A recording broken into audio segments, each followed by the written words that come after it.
It is a cold and grey morning in Switzerland, and I come to you to chat about perfume. Welcome back to another sniff session with your host, the Niche Sampler. I am wearing a scent that I really love. This is probably one of my favorite ambery fragrances because it has a vanillic treacle aspect, but it's also got that rich amber, but it also has some aromatic nuances that I think is supposed to make it a masculine fragrance because it's part of their masculine line. But I love it on me, and I think it's much better than Grand Soir.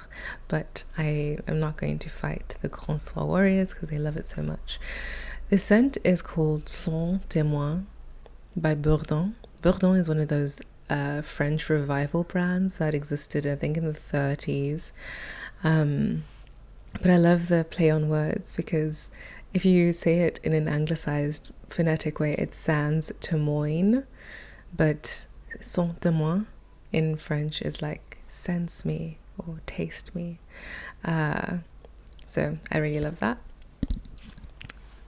It's absolutely delicious. I have tried to put people onto this fragrance, but I think that the only people that actually care about my opinions don't actually have the same fragrance taste as me. So I will enjoy this as my own special little secret sauce.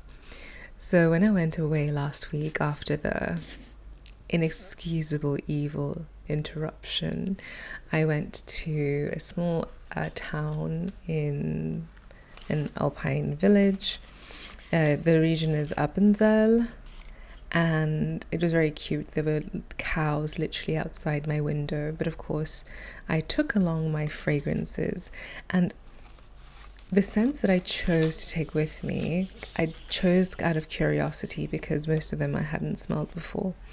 But it also dawned on me that I too am now becoming a bit more sensitive to that very strong, bold, synthetic aspect of fragrance. And I love that. I love perfume being perfumey, but I also like fragrances to kind of be part of a cool atmosphere instead of just standing out as this city slicker who's in the village and doesn't really belong here. I don't think the cows mind it though. I love cows. Cows love me. I also was reflecting this morning about how much just creating and starting these various platforms has really affected my vision of life and myself. And I realized that my people have never been in the square spaces. And by that, I mean, I truly thrive and glow around other people who are trying to live lives following their bliss and their purpose and their creativity, and that doesn't really fit into the regime of these predeterministic career fields. Like I'm in this like another liminal pocket of my life where I'm starting to finish this particular journey, which is this PhD, and all my life I've had a vision of what I want next and what that entails, and I've had clues on how to get there. And right now I'm in this space where I have no idea how to get there because I don't necessarily desire a certain job. I mean, I would love to be doing science for the rest of my life, but the other aspects that enrich my life, like creating and delving into my creativity and traveling and meeting people, that does not really align with an academic salary. I don't, unfortunately, have a wealthy benefactor to fund my life, so I'm just trying to figure out how to get from here to there. But everybody that inspires me and is living life audaciously has just found a way to cultivate freedom for themselves, and I think I'm trying to get there myself. But I'm definitely not an entrepreneur. But I think it's really cool that I've been able to enrich my life and my worldview so much just by logging on. And I know that there's also trying to find balance between being chronically online but also taking value out of the online space, and that's really what I'm trying to occupy. Anyway, the scents of the week, I guess. Oh, am I stealing from Fragophilia right now? Probably. I've just listened to their podcast. I love them, the Dashleys, Jane and Jeff. They have a really cool podcast, and they have amazing taste, and I always learn from them and always get inspired by them. And those are the people I love following. So especially on TikTok, I follow certain people because of community. Like, I like their point of view. I love their energy, but I don't necessarily care about the fragrances that they're talking about. And then other people I follow because I like perfume and I want to learn about new perfumes. And there's certain people that just have fantastic integrity and defined taste and are also equally fair in their analyses. So I love people who can talk about a fragrance they don't like in a measured way, so that I can evaluate whether it's something that I want to pursue. And this is, I think, the difference between content creation and influencing, because I think influencers are supposed to make you want to buy the thing.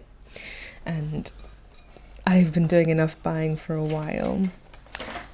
And if you are a person who's stuck in your head a lot, I do encourage journaling, because you just get so many epiphanies. And I realized what was making me feel so uneasy was the fact that I love doing so many things, and the obvious thing for me to do isn't necessarily going to allow me to do all these things that I love doing. Anyway, one of the fragrances I took to this alpine village was Bianco Latte. I smelled it for the first time this year at Aix-en-Provence, and we went to the Giardini di Toscana stand. We met the perfumer, I believe, and maybe also the founder. And when people talk about different countries in fragrance, there is a certain style to them. And Giardini di Toscana is a very, what I would say, typical Italian style of perfumery. And I don't mean to paint all houses with the same brush, but I find that some of the Italian brands can be a bit heavy-handed, I think is what I want to say. But they do gourmands incredibly well, because they want something bold and strong, and I mean, that's the Italian spirit itself. But when I smelled Bianco Latte for the first time, I thought, I would expect this to be milkier. And then I thought, I see why people like it, but it didn't really leave an impression on me. I think when I was at the stand, I liked Bora Bora, but I was also standing with all of my more popular influencer friends, so I don't think they paid me much mind, and that's okay. I am okay with not being considered by Giardini di Toscana. So Bianco Latte, honestly, I put it as part of my Vanilla Showdown series where I'm evaluating vanillas. This is coming to an end. I think before my birthday it should be finished. I am getting like 2 samples of Guerlain fragrances. I think next month I'll get a discovery set from Céline, so I can also include Dans Paris and maybe Zuzu. I think it's vanillic. And after that it's done, because I have all of the vanillas that anybody really cares about, and I don't think that there's much innovation there. But Bianco Latte itself is so sweet and so synthetic. As somebody who loves the art of perfumery, this doesn't feel artful, she says, while having just spoken of people who can say things diplomatically. And I do love sweet fragrances. I think that this channel is a testament to that, but this is just too much for me. And I mean, even my Kayali Vanilla 28, I only bring out in certain times. Like, winter is here, now I can wear it, but usually it's wearing it in combination with other things that maybe could use a boost. But yeah, that's not for me at all. But I'm glad I tried it. And then I ordered a sample of Ella K's OrchidK. This is, oopsie, I dropped the sample, but it's okay. I know exactly what I want to say. This house is a house that, to me, I don't necessarily know the price point, but they're making fragrances that could be in designer bottles. Now, that's not shade. That's just to say that there's a specific standard I expect from Haute Parfumerie that is somehow just off the mark from this brand, because I remember when I smelled their Camellia K last year, I thought, I can't believe that so many people like this. But then when I saw the people who were promoting it and I realized their taste, I understood why they liked it. That being said, OrchidK is a really lovely white floral, and it's also quite vanillic in a way, but it's soft. But I know that this is not going to be my ultimate fighter for a white floral. I've been evaluating my collection recently and I realized I don't actually have a full bottle of a white floral, and oh, that's a lie, I literally have Quattro Pizzi, but not in the way that I want it to be. So there are a few tuberoses under my evaluation. Tuberose Astral doesn't count because it's more of a green tuberose, and it's leathery. It's really not a soliflor kind of floral bouquet fragrance. Which, by the way, I don't know if you saw, but I bought the bottle of Tuberose Astral. I really loved it. So yes, LK, OrchidK, beautiful. I don't know how expensive it is, but maybe there is a designer equivalent. But it's really well done. It's really lush, and it's also quite a bomb. Like, it lasts really long. But if you're into that kind of, well, I think the people who liked 100 Silent Ways, I always say Black Opium and people get offended, but I think if you liked Black Opium and 100 Silent Ways, you will enjoy OrchidK by LK. Then, oh, yes. So I follow this girl called Chloe, or Talk About Perfumes. I think I might have mentioned her before. And she mentioned that one of her favorite expensive fragrances is Lucky Charm by Welton, London. And I think it's something that she and her husband wore when they got married. She's French. I'm brushing up my French by following French creators, and she's got such an amazing voice. She's also stunning, but this is incredible. This is a sweet gourmand fragrance, but it has a intensity to it. It has a boldness, woodiness. It's a little boozy. Unfortunately, with these more boozy, vanillic, sweet tobacco fragrances, they kind of start melding together because they have so many similar facets. But this is a good one. I don't know how expensive it is. If I didn't have this arsenal of fragrances with a similar profile, I probably would want to have this. But I think I'll just enjoy having my sample of it for now. But that was really lovely, and what a beautiful discovery. And again, when you follow people who give you novelty versus following people who talk about the same things. And then this was my favorite sample pickup so far. This is Les Eaux Primordiale Iris Palladium, or Iris Palladium. This is Gris Charnel without the fig and without the tea, I want to say. So this is a cardamom, iris, sandalwood fragrance. Now, I do wish that the sandalwood was a little creamier, but my goodness, you can't not love this. It's just so good, and it lasts really well. Oh, it's stunning. I think I might have to pick this up, or at the very least get a 30 ml of it, but this is now on the wish list. This is so stunning. I wonder how it would perform in the summertime, but I know this is going to be so cozy in winter. Then, I got Xerjoff Apollonia because people were always talking about this as a stunning iris fragrance, but this to me is just so regular. If you get any musk from a Middle Eastern brand, it's gonna smell like this. So that was a little bit underwhelming, but I'm glad I tried it. I always like to see what people are raving about, but the more I do so, the more I realize I should just stick to my lane of discovery. Because a brand that I didn't know about, I think it's called Dotto, which I fear is part of the Tiziana Terenzi universe. I say I fear because that brand has just so many brands. I don't understand why. But maybe it's not. It just says Serera Terenzi Avellino SRL. I will look it up. It is made in Italy. But this is called 6+2. These all come from these are all extraits in this line. The bottle looks very interesting. I think maybe I saw one person talk about this before, but I couldn't remember what their review was. So they say that this is the music of colors, an ethereal extract that vibrates in the soul of the indomitable researcher. I'm an indomitable researcher. So this has incense, myrrh, apopanax, cedar, cypriol, sandalwood, caramel, vetiver, oud, agarwood, ambergris, and musk. So this is very intense. It's a little animalic. It does have like an intense woodiness. It does also make use of a few synthetic amberwoods, I think. And this is quite dense, but my goodness, this is stunning.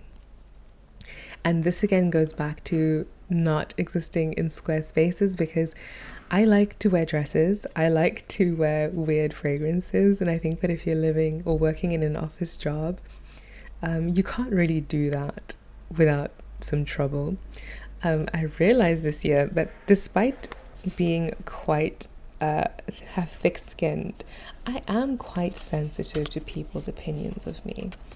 And most of the time this is because humans have a negativity bias.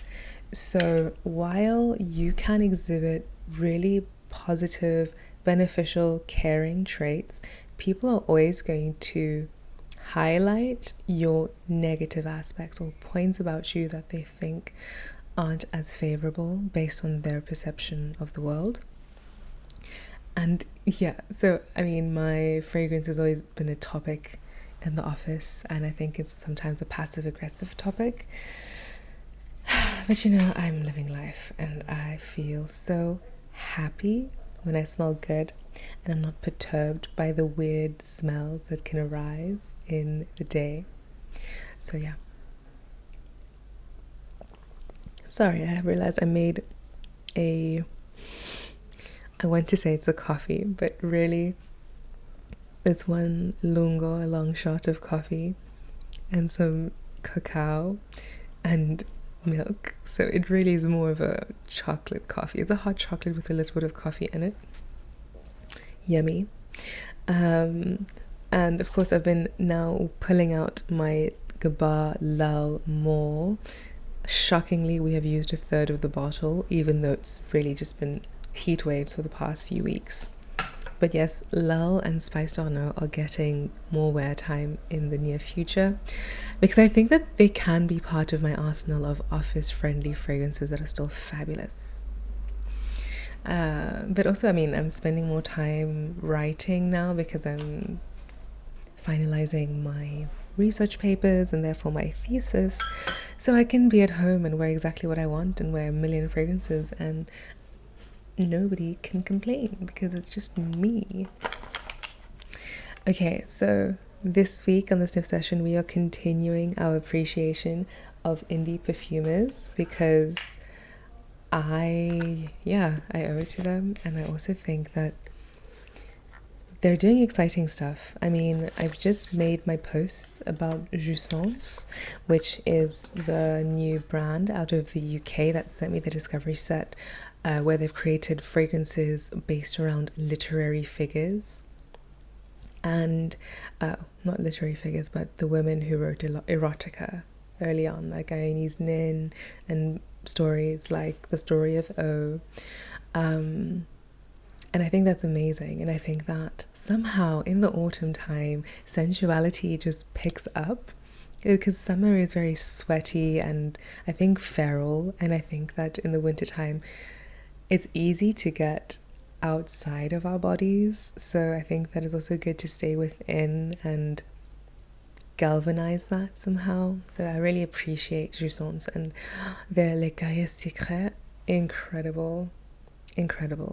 That's definitely going to be on the full bottle wish list, because again, it's one of those fragrances you really would wear as a free expression of yourself, but maybe in the office it would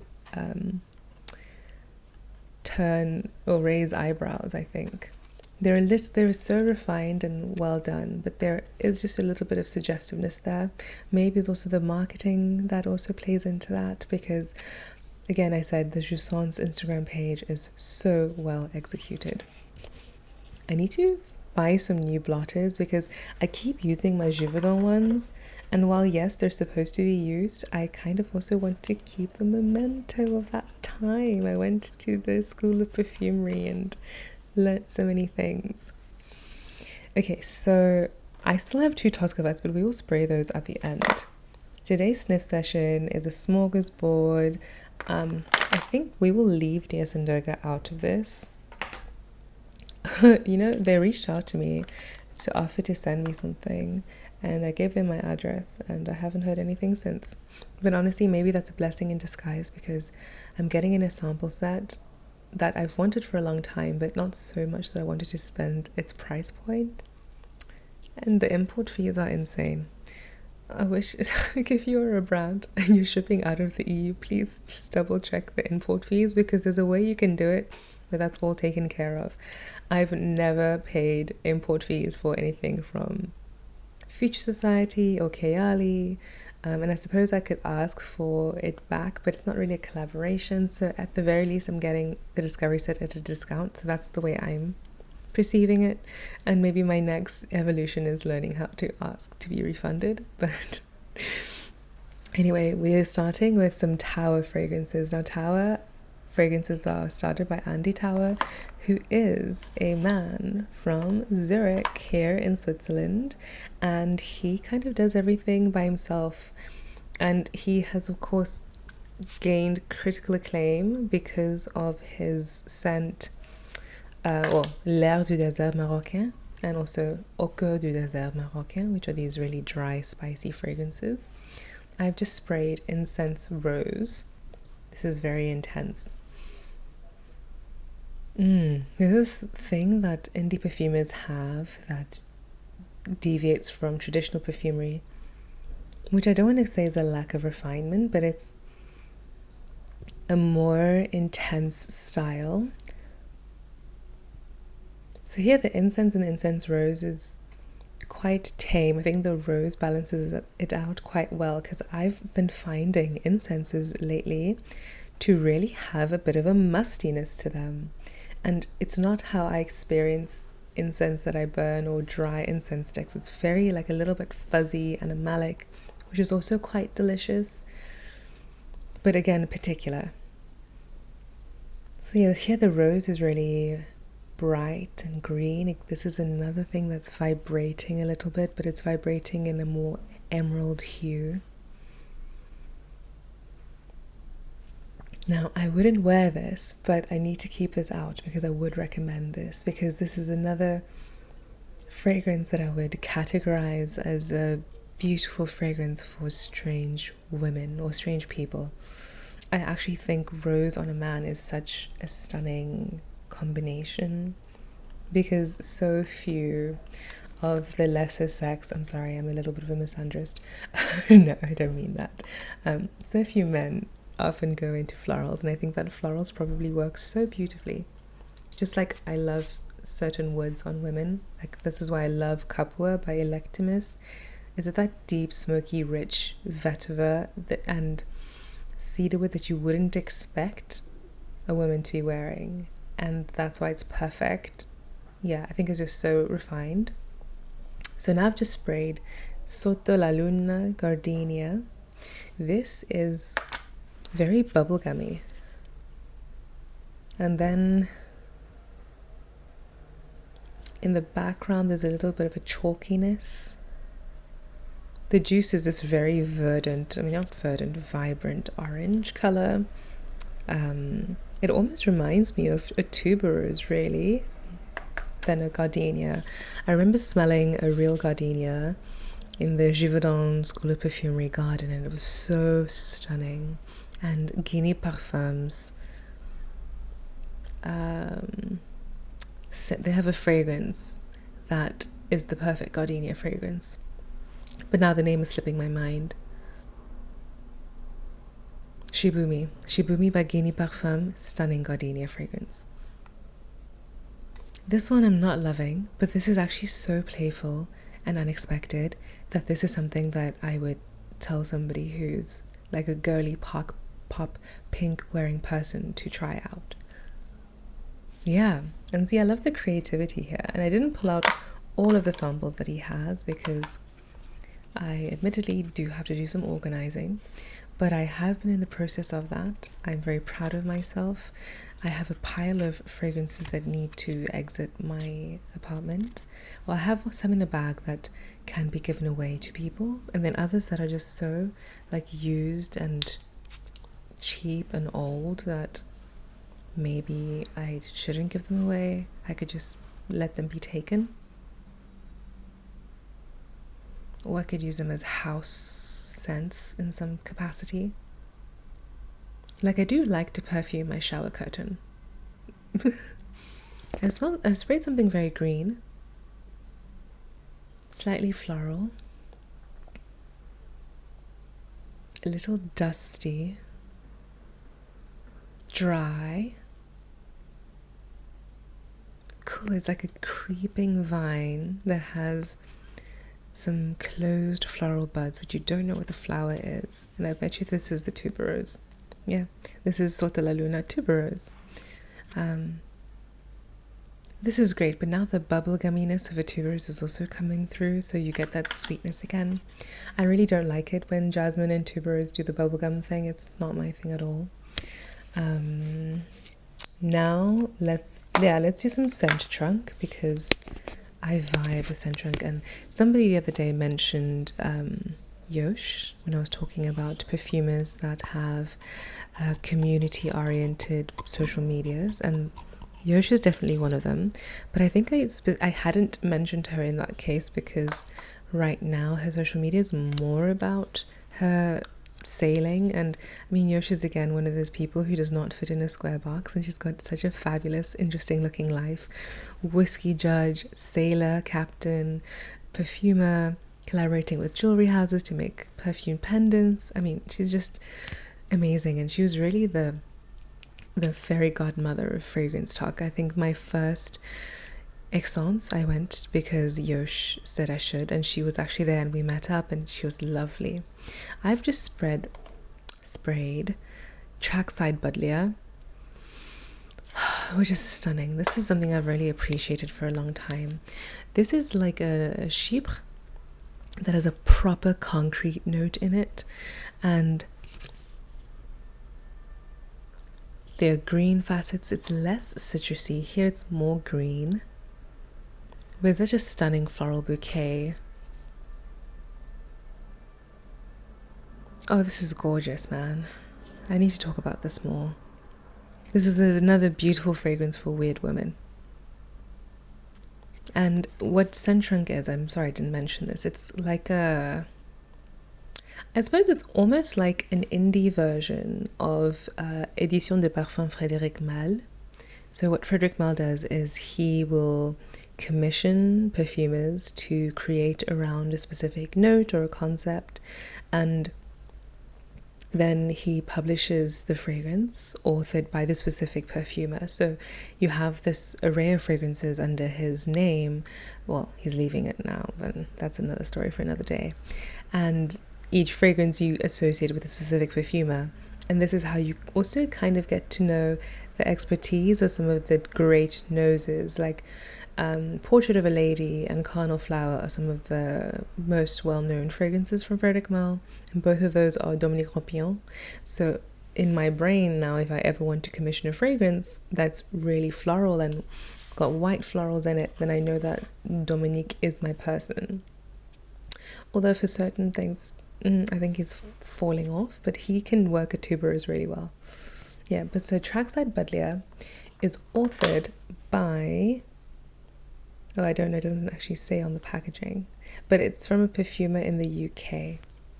And they come in these little cute travel sizes. They also have bigger bottles, and they're really, really fun.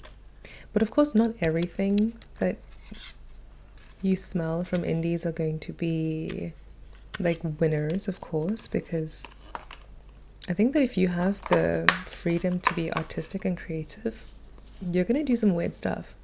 Who wouldn't? This one is Magnolia, Ethereal Eden. And I suppose there's some inconsistencies in the packaging because I don't know who did this. But this is an original edition. So let's go for, oh, I have broken it out of its shell when I meant to take off its lid. Do you enjoy the ASMR of me spraying the fragrances, or should I pre-spray the blotters? Yeah, so this is a magnolia that you wouldn't anticipate. There's a little bit of a mintiness to it. It's actually not even that bulbous white floral that you'd expect. It's also very green. It's very camphorous. I don't know how, but there's a smell in here that feels like the texture of like an old piece of gum. The gum hasn't been chewed, but it's maybe a little bit past its sell-by date. And you just bite into that really dry outer shell, and then you have to chew a lot to make it like chewy again. There's an aspect of that in here.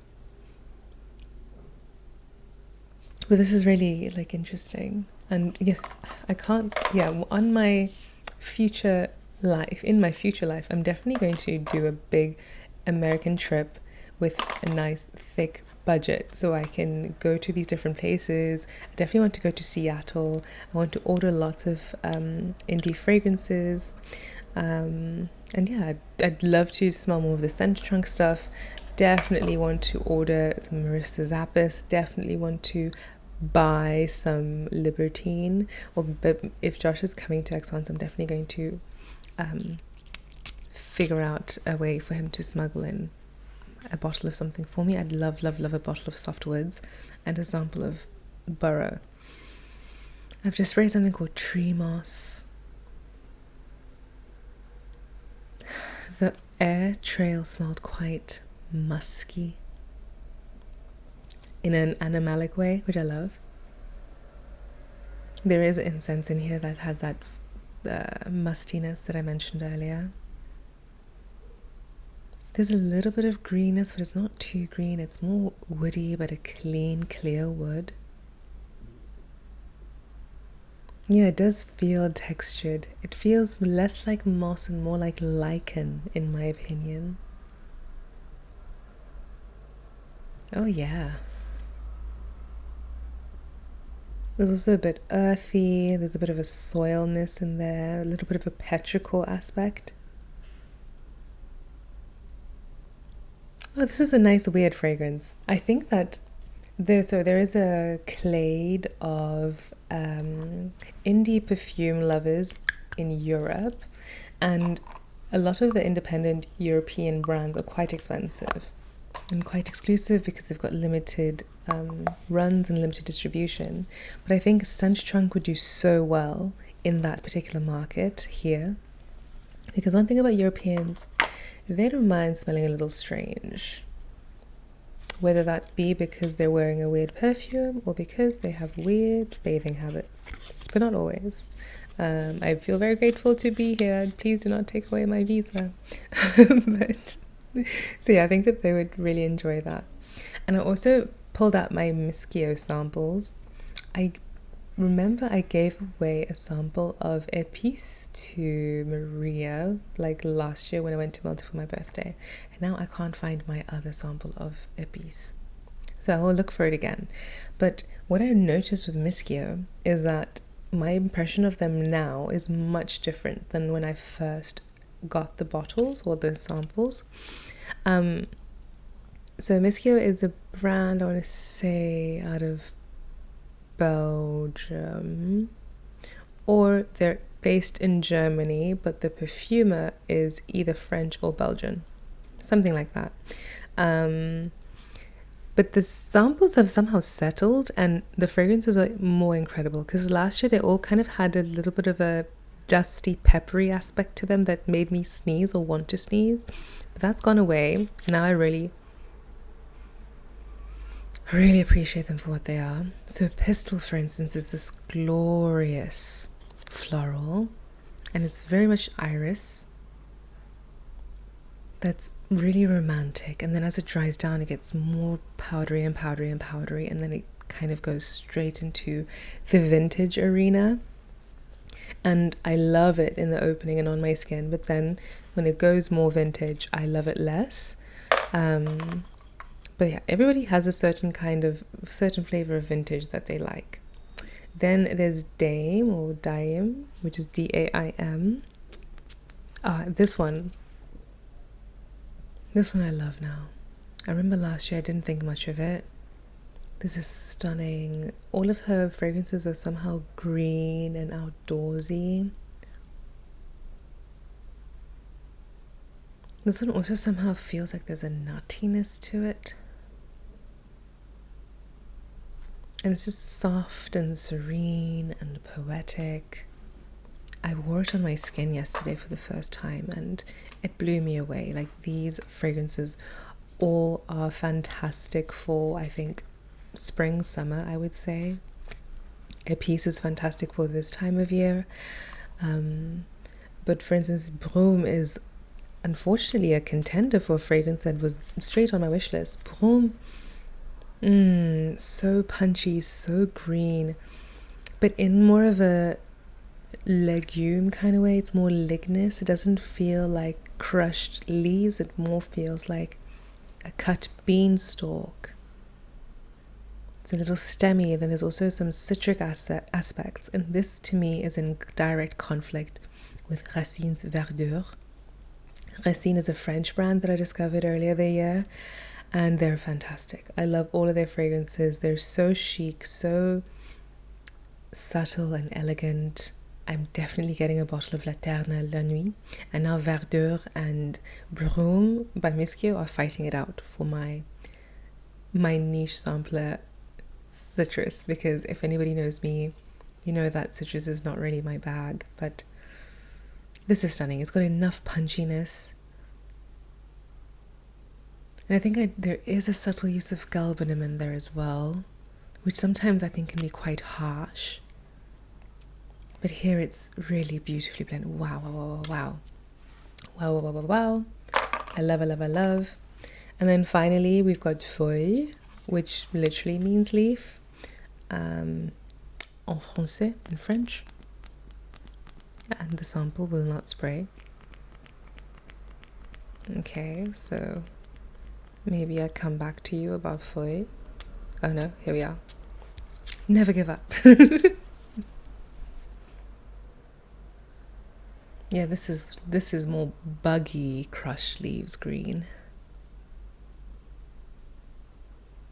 Oh, this is so interesting. There's a resin in there in the background that kind of feels sappy.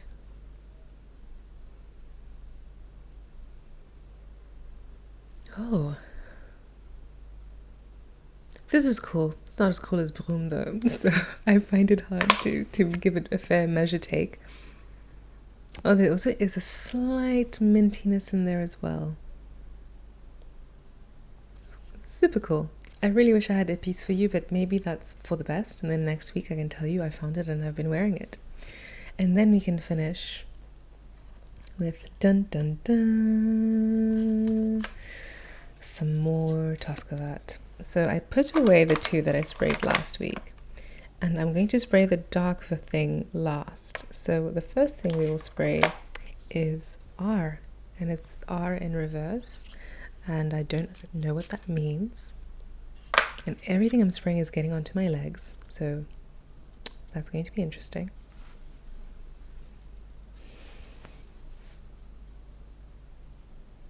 Okay, R feels a little rubbery, like a rubber tire.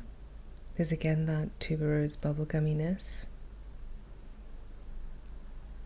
It feels like worn in leather, where you don't feel the smell of the tannery anymore, but more the texture of that squeaky leather that's just about to crack.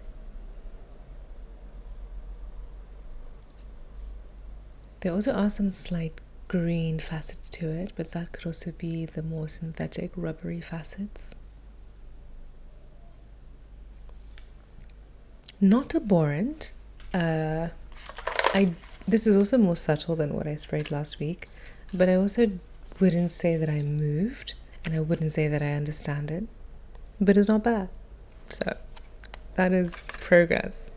And to finish off, we will spray Toskovat Silent at the Theme Park.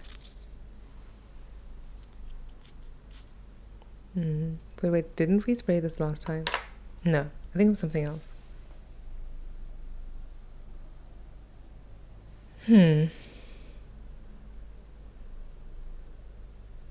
Sweetness doesn't really evoke anything in particular. Maybe I've been spraying too many things and I'm not appreciating it properly.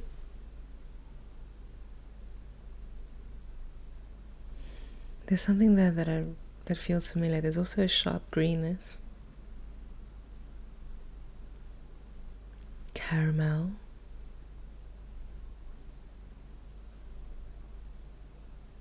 I don't know why I'm getting imagery of like a t-shirt with the sleeves cut off and it's not an old band tee. Latex boots. Walking in a field. It's definitely evocative, but I can't really say that the real imagery or the essence of what it's supposed to be comes to mind. And maybe that's the best way to experience things without the marketing. But yeah, these were some more of the indies that I wanted to highlight and talk about today. Thank you for joining me on another sniff session. What have you been wearing lately? Has anything surprised and delighted you of late? What are you excited about? And what are certain practices you have implemented in your life that are making it more peaceful and easier? Let me know. In the meantime, remember to sample before you buy, and as always, happy sniffing.